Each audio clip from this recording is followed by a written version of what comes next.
கடந்த சில மாதங்களுக்கு முன்பாக ஒரு ஊறுகாய் வியாபாரி அவர் என்கிட்ட கொஞ்சம் ஊறுகாவை கொடுத்துட்டு, ஆண்டவர் என்ன ரொம்ப நல்லா வச்சிருக்கிறார் பாஸ்டர், எனக்காக ஜெபம் பண்ணுங்க அப்படின்னு சொன்னாரு. அப்ப அவர் சொல்லும்போது ஒரு சாட்சி சொன்னார். பாஸ்டர், நான் இந்த ஊறுகாய் பிசினஸ் ஆரம்பிச்சது ஒரு பெரிய காரியம். என்ன அப்படின்னு சொன்னா, என்னுடைய வீட்டுல செஞ்சு எங்க தெருவில் இருக்கிற ஒரு 10-15 பேருக்கு நான் கொடுத்துட்டு வந்தேன்.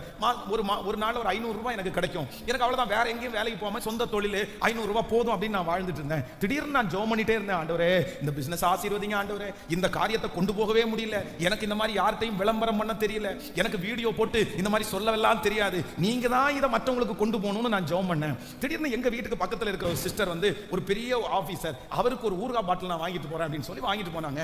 வாங்கிட்டு போனவங்க மத்தியான சாப்பாடு நேரத்தில் அந்த ஓனருக்கு வைக்கும்போது அவர் அந்த ஊறுகாய் சாப்பிட்டா அவருக்கு ரொம்ப பிடிச்சிருக்கு.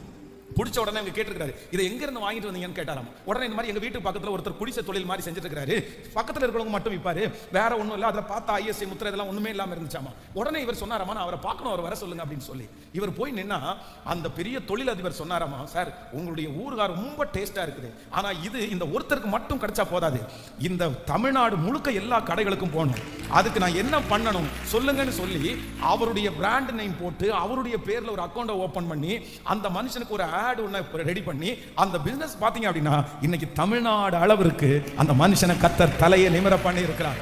நான் நம்புறேன் அந்த தேவன் தானே தான் நாம் ஆராதிக்கிறோம், அந்த தேவனை தான் ஆராதிக்கிறோம். ஹல்லேலூயா.